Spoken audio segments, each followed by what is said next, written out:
Magandang araw po sa inyong lahat ha. Bukas po, 28, magkakaroon po ng pagbasa ng husga ng ICC Appeals Chamber dun sa hinihinging provisional release ni Tatay Digo.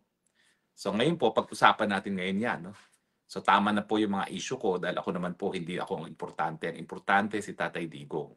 Kaya naman po ako naririto dahil kay Tatay Digong. No? At kaya naman ako um, mas ginugusto na manatili dito sa Netherlands ay dahil rin kay Tatay Digong. Well, ine-emphasize ko po na yan ang mas ginugusto ko na manatili rito kasi kanina, ang sabi ng mga immigration, nakipagpulong sa akin, ikaw naman talagang gusto mong manatili dito sa Netherlands. Totoo yun. Kung ako'y papipiliin, talagang mas gusto ko rito dahil nga nangako ako kay Tatay Digong na walang iwanan. Pero ako na may abogado. At kung kinakailangan talaga akong pumunta ng Austria at wala akong choice at hindi ako tatanungin kung anong gusto ko, syempre susunod ako sa gusto nila. Ang problema, tinanong ako gusto mo bang lumipad? Di sabi ko hindi, kasi sabi ng doktor ko, hindi ako dapat lumipad. Kasalanan ko ba yun? No? At 2 beses ako tinanong, 2 beses ako sumagot. At syempre, ang tanong nila is, hindi naman totoo yan dahil gusto mo lang dito dahil nandito si Duterte. Well, isa yan sa dahilan. Pero ang talagang dahilan, yung 2 certificate that I am unfit to fly. Pero inaamin ko, syempre, kung ako ang papipiliin, mas gusto ko sa Netherlands kasi at least malapit ako kay Tatay Digong. Di ko man siya nakakausap, alam naman niya at sinasabi ng lahat ng dumadalaw, nasa labas lang ako, nag-aantay sa kanya. Pero, nung ako'y nasa eroplano na at ang buong akala ko ako talaga ay pupunta na ng Austria, ang iniisip ko, pararating ko na lang kay Tatay Digong. Tatay Digong, huwag ka mag-alala, hindi naman kita iniwan dahil nasa Europa pa rin ako. Totoo naman. Dahil miski ako'y makapunta ng Austria, nasa Europa pa rin ako. So tuloy pa rin yung aking pangarap, yung aking pangako na hindi ko siya iiwan. Pero yun nga po, no? Kung ako talaga ipapupuntahin ng Austria, pareho naman kami abogado ni Tatay Digo. Kung talagang yan ang naging desisyon ng hukuman, kung yan talaga naging desisyon ng otoridad, kinakailangan respetuhin. Kaya lang, lahat ng mga desisyon nga, syempre, binabalanse rin yan sa karapatang pantao at meron naman akong karapatan sa mabuting kalusugan. Kaya naman, hindi ako mapipilit na maniwala sa opinyon ng ibang doktor as against yung sarili kong doktor na mga nag-opera sa akin. At yan pong sinabi kong kanina nga sa immigration. No? Na kahit anong mangyari, ang paniniwalaan ko pa rin, syempre, opinyon ng sarili kong doktor at hindi opinyon ng mga doktor na kinukuha lang naman blood pressure at saka oxygen. Meron kasi 2 doktor na nag-examine sa akin. Pero ang ginawa lang nila, kinuha ang aking blood pressure, kinuha ang aking oxygen, at sinabi fit to fly. Yung mga nag-opera sa akin, ang sabi, unfit to fly. No? At ang hinihingi lang naman nila is until 8 January dahil ang sabi nga nung aking neurosurgeon, after 2 months, malalaman na natin kung talagang completely successful yung operasyon. Totoo namang masela nitong operasyon sa spine. No? Ano ba naman yan? Pero anyway, ako naman po ay hindi ang totoong istorya sa Netherlands. Ang totoong istorya sa Netherlands si Tatay Digong. At importante po ang babasahing desisyon bukas dahil ito po ay tungkol sa panandaliang kalayaan ni Tatay Digong. Now, balikan po natin bakit meron bang ganitong interim release na tinatawag. Well, kapareho rin po yan ng pagpapiyansa, right to bail. Na kapag hindi naman malakas ang ebidensya, may karapatan na magkaroon ng panandaliang kalayaan ang mga akusado. Pero may pagkakaiba po. Kasi ang system dito sa ICC, ang pagkakakulong, nakadepende lang kung merong mga good grounds para ikaw ay ikulong. Sa Pilipinas, ang pagkakakulong pag merong probable cause. Yung likelihood na merong ang krimen na nagawa at ang akusado ang siyang gumawa. So, malaking pagkakaiba po yan. Dahil yung good grounds, mababang threshold lang po yan na ebidensya.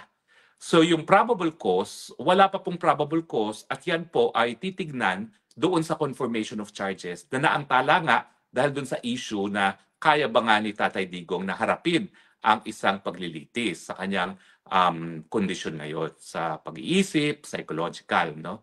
So, yan po ay bibigyan ng kasagutan kasi nag-appoint naman sila ng mga experts para pag-aralan ang kondisyon ni Tatay Digong. Now, bakit importante yung pagkakaiba ng probable cause at saka good reasons? Well, dahil nga po napakababa noong threshold of evidence para magkaroon ng warrant of arrest, binabalanse yan doon sa binibigay na karapatan ng akusado na magkaroon ng interim release.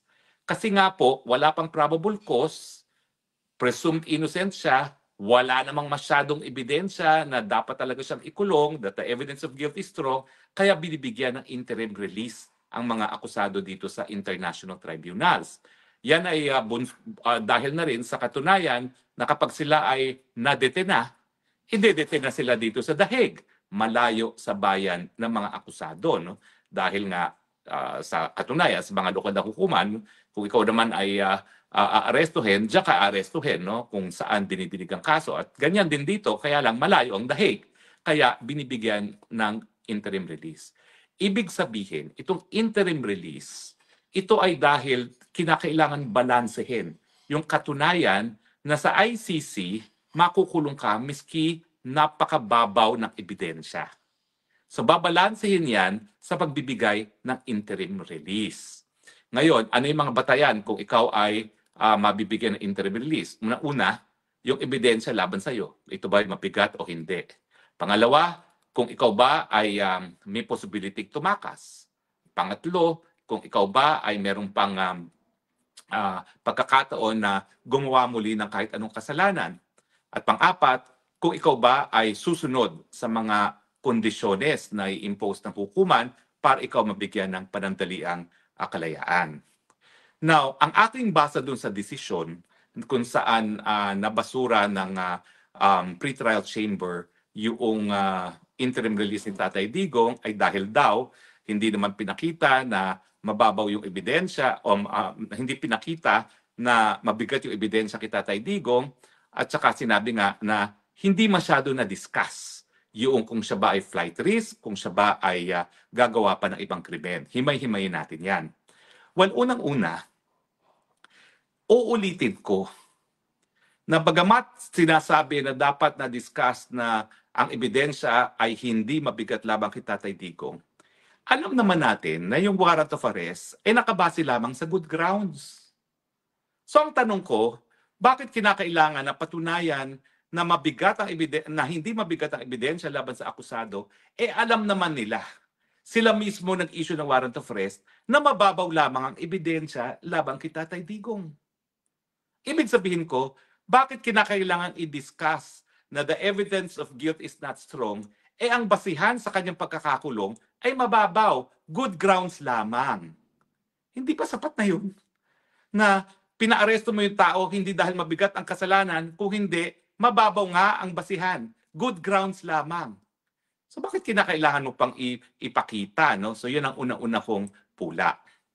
Pangalawa, yung mga sinasabi nila na dahilan na hindi ipinakita, na hindi siya flight risk, hindi ipinakita daw na hindi na siya gagawa ng mga krimen, ang sabi nila, hindi daw masyado na-discuss doon sa mga sinumiteng pleadings ni Tatay Digong na hindi siya flight risk. Well, unang-una kasi, nagkaroon naman ata ng kasunduan sa panig ng depensa at ng prosekusyon na hindi nila ko-questionin na yung pagiging flight risk at yung capacity na gumawa pa ng krimen si Tatay Digong. Hindi ko alam talaga kung ano nangyari sa pag-uusap sa panig ng mga abogado ni Tatay Digong at ng prosecution, pero posible po yun. Bakit? Kasi meron ng mga president sa ICC na kapalit ng voluntary surrender, binibigyan automatically at hindi tinututulan ng depensa, ng prosecution ang panandaliang kalayaan ng mga akusado. Nangyari na po yan sa ICC. Voluntary surrender kapalit ng interim release. Ibig sabihin, ang concern lang ng mga prosecutor ay ikaw ay naririyan para merong jurisdiction ang hukuman sa iyong pagkatao. At kapag ikaw ay voluntaryo, papayag talaga sila na pwede ka makabalik doon sa bayan mo. Nangyari na po yan. At yung akusado ay umuwi sa kanyang bayan at kinakailangan lang pumunta sa Dahig pag merong pagbibista. Okay? So, natural, may mga usapang siguro naganap at naniwala naman ng mga abogado ni Tatay Digong siguro na talagang hindi na nila ko-questionin yan. Now, nung kinu-question ng mga prosecutor yung issue na baka tumakas nga si Tatay Digong at baka gumawa pa ng krimen, ang sabi ng mga abogado, di, bigyan nyo kami ng pagkakataon mag-file ng reply para masagot naman namin yan. Kasi nga talagang hindi na namin sinagot yan dahil ang sabi talaga nila, hindi na kinakailangan paglabanan yan at pag-usapan pa yan. Malay namin na magbabago sila ng isipan. So, hindi na siya pinagbigyan ng hukuman, which I think is unfair din. Dapat kasi, kung nagkaroon ng pagkakataon ang prosecutor na sabihin na siya ay flight risk at pwede pang gumawa ng ibang mga krimen, dapat pagbigyan naman ng pagkakataon si Tatay Digong na masabi kung bakit hindi siya flight risk at kung bakit hindi na siya pwedeng gumawa pa ng ibang krimen. Diba? Para maging patas lang. Pero again nga, no, sigurado ako na nagkaroon na ng usapan yan sa panig ng Defense at Prosecution, tumalikod sa usapan ang prosecution. Pangatlo, bakit ba nila sinasabi na flight risk? Kasi daw, ang sabi daw ni VP Sara, talagang ang gusto niya, makauwi si Tatay Digong sa Pilipinas. Yung kanyang interim release, dapat sa Pilipinas. Yun ba ay indikasyon na pwedeng tatakas si Tatay Digong? Yan ay indikasyon kung anong gusto ni Tatay Digong. Na kung magkakaroon ng interim release, mas gugustuhin niya na pumunta sa Pilipinas. Pero walang ibig sabihin yan na may intention siyang tumakas. Kasi nga, siya yung humingi ng interim release. Kung ang intention na ay tumakas, hindi na sana siya humingi ng interim release at gumawa na lang ng paraan para siya ay tumakas. Ang sabi pa nila, well, ayan nga kita mo yung anak niya, nagsabi na ano kaya, palabasin na lang natin na kung anong pamamaraan si Tatay Digong. In other words, nagbiro si VP Sara na sige, itakas na lang natin si Tatay Digong. Sabihin na natin nabanggit yan. Ano ngayon? Hindi ba si Inday Sara ang in charge sa legal defense ni Tatay Digong?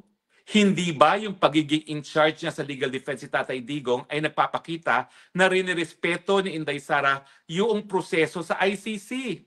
Dahil kung intention nga niya na itakas na lang ang tatay niya, bakit pa siya makikialam dun sa legal defense ng tatay niya?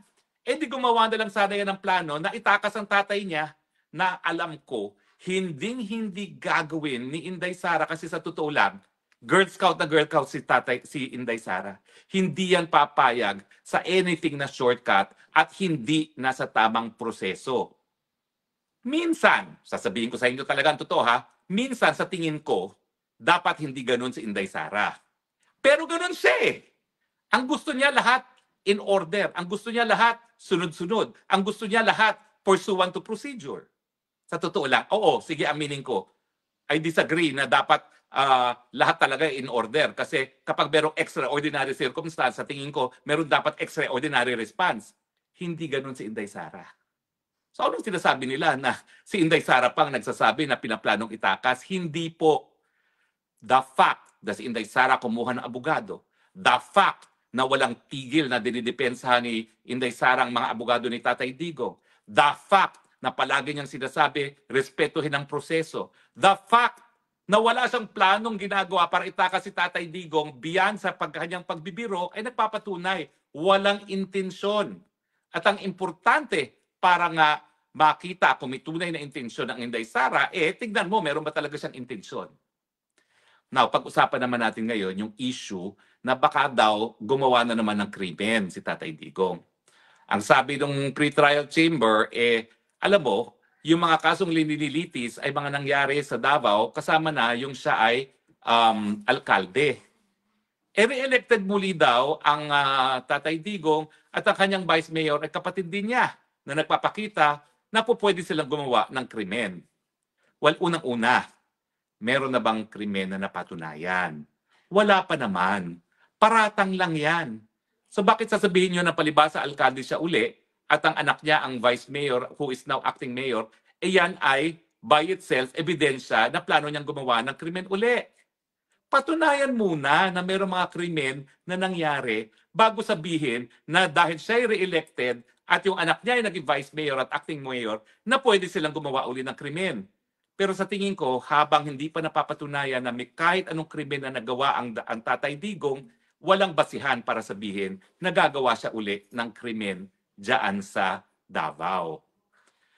Hindi rin kasi kinonsidera ng mga huwes ang tunay na larangan ng politika ngayon sa Pilipinas. Sinasabi nila na ma-impluwensya si VP Sara dahil siya ay Vice President. At alkalde pa rin daw itong si Tatay Digong. Totoo yan. Hinalal sila ng taong bayan dahil mahal sila ng taong bayan. Pero ang tanong, malaki bang impluwensya ngayon ni Vice President Sara? Wala. Kita mo nga, pilit na pinatatanggal siya sa pwesto. Pilit na talagang binabawasan ang kanyang budget. Sinampahan pa ng kasong incitement to sedition. Yan ba ang taong ma-influential? Sa katunayan, talaga namang may titulo si Inday Sara, pero halos walang kapangyarihan. Naku, baka magalit sa akin si Inday Sara na sinabi ko yan. Ma'am, sorry ha, pero yan po ang katotohanan. Dahil ang Vice President naman talaga, dahil wala namang cabinet portfolio, talagang nag-aantay lang kung may mangyari sa presidente at siya ipapalit. Kaya nga, yung mga tumututol ha kay Inday Sara para maging presidente kung mawawala si Marcos. Hello, hilo ba kayo? Kaya nga may Vice President para siya talaga ang pumalit kapag nawala na ang presidente, di ba? Bakit yung tututulan? Yan lang naman talaga ang katungkulan ng Vice President.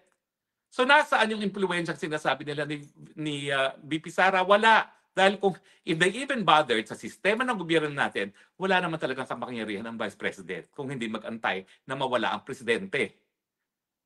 Yan ang katotohanan. Kaya tignan nyo ang activities ng Vice President's Office. Ino-augment niya yung mga trabaho ng line agencies, lalong-lalo na kapag merong sakuna. Kasi nga, minsan, yung executive department sa ilalim ng presidente, clueless kung anong gagawin. Di ba? Pati nga, pag may malakas na bagyo, nagkakamot sa ulo si Marcos kung anong gagawin niya. Samantalang si Inday Sara, yung kanyang Office of the VP, alam nang gagawin kasi naka-preposition na yung mga tulong na ibibigay sa taong bayan. Yan ang ginagawa ni VP Sara dahil wala naman siya ibang magagawa. In other words, i-augment yung katunayan na yung mga obvious na dapat ginagawa ng presidente, lalong-lalo na sa panahon ng sakuna, hindi nagagawa at yan ang tinutupad ng kanyang tanggapan. Malinaw naman po yan. So, mali yung sinabi ng pre-trial chamber na ma-impluwensya pa rin at po pwede gumawa ng krimen. Ulitin ko po ha, dahil unang-una wala pa naman napapatunayan na may ginawang krimen si Tatay Digong. So bakit sasabihin na po pwedeng gumawa na naman ng panibagong krimen? At pangalawa, hindi totoo na bagamat Vice President si Inday Sara, wala naman talaga siyang impluwensya sa Pilipinas ngayon. Dahil siya nga ay mortal na kaaway ng mga Marcoses at siya ay Vice President, ang tanging trabaho ay antayin na mawala ang presidente para mamuno ng walang power vacuum. Di ba po? Well, anyway, isa pa yung sinasabi na po pwede raw gumawa dahil mayroon na naman si Mayor Baste. Well, ganun din po yung argumento ko dyan. Miski acting mayor si Mayor Baste, nakatali naman ang kamay niya. Hindi naman siya pinapili kung sino mga pulis niya. O di ba? Tinanggal lahat ng mga pulis na tapat kay Baste Duterte. O, ibig sabihin, napakahirap pa rin na maging mayor na hindi kakakampi ng gobyerno. Kasi linilimitahan din ang kapangyarihan ni acting mayor Baste Duterte. At ang pinaka-importanting kapangyarihan na nagkaroon ng limitasyon ay yung pagpili kung sino ang mamumuno sa kapulisan sa Davao City. So, suma total, naniniwala po ako na dahil po dun sa balanse na nakasaad sa Rome Statute na po pwedeng maaresto base lamang sa mababaw na ebidensya, good grounds, kinakailangan mabigyan talaga ng interim release si Tatay Digong. Unang-una, dahil hindi kinakailangan na ang akusado magpapakita na mabigat ang ebidensya. Trabaho yan ng prosecution. Yun ang unang pagkakamali nila. Bakit hihingan mo ang depensa na hindi malakas ang ebidensya laban sa kanya? Ang trabaho naman talaga diyan ay prosecution. Dahil sila may burden to prove guilt beyond reasonable doubt. Pangalawa, bakit mo sasabihin na flight risk dahil lamang sinabi ni Inday Sara? May pagkakaiba sa salita at mayroong pagkakaiba sa salita na mayroong intensyon na wala namang kahit anong ebidensya na intensyon na isatuparan yung biro na ginawa ni Inday Sara Duterte. Pangatlo, wala namang pong tunay na impluwensya ang VP Sara bilang Vice President na nag-aantay lamang kung may mangyayari sa presidente at dahil siya ay kalaban ni Marcos Jr. Pang-apat, si Baste Duterte, alkalde nga pero limitado rin ang kapangyarihan at ang pinaka-importanting na limitahan na kapangyarihan ay yung pagpipili kung sino magiging pinuno ng pulis sa Davao City. Pero bukod pa dyan, hindi dapat binabaliwala ng hukuman yung dictates of fairness and justice. Paano naman magiging magkakaroon ng banta na tumakas ang isang 80 anyos na nahuhulog na habang naglalakad lamang? Akala ba nila sprinter ang isang 80 anyos? Hindi po ito dahil si Duterte ay Duterte. Pero katotohanan, pag 80 anyos ka na, mahirap ka na talagang gumalaw. Bukod pa dyan, meron na ngang issue kung kaya pang harapin ni Tatay Digong ang isang paglilitis. Hindi ba dapat on humanitarian grounds, on the dictates of humanity, ikinonsiderahan ng hukuman? So sa akin po, bukas, 28 ng Nobyembre, dapat walang ibang desisyon ang appellate chamber kung hindi dapat mabigyan ng interim liberty si Tatay Digong because that is in accord with justice and fair play. Kahit anong desisyon po ng Korte will prove that the ICC is not about justice, it is about politics. Agree ba ho kayo or disagree? Maraming salamat po sa inyong patuloy na pagtangkilik ha. At mula ngayon, balik na tayo sa real issue, si Tatay Digong at bakit kinakailangan siya bigyan ng kalayaan dahil siya kinidnap, dahil walang jurisdiction ng hukuman, at dahil sang-ayon sa Rome Statute, hindi katungkulan ng akusado na patunayan na hindi malakas ang ebidensya laban sa kanya, obligasyon ng prosekusyon, hindi banta na tumakas ang Tatay Digong, at wala nang kapangyarihan si Tatay Digong, si Inday Sara Duterte at si Baste Duterte na gumawa pa ng krimen.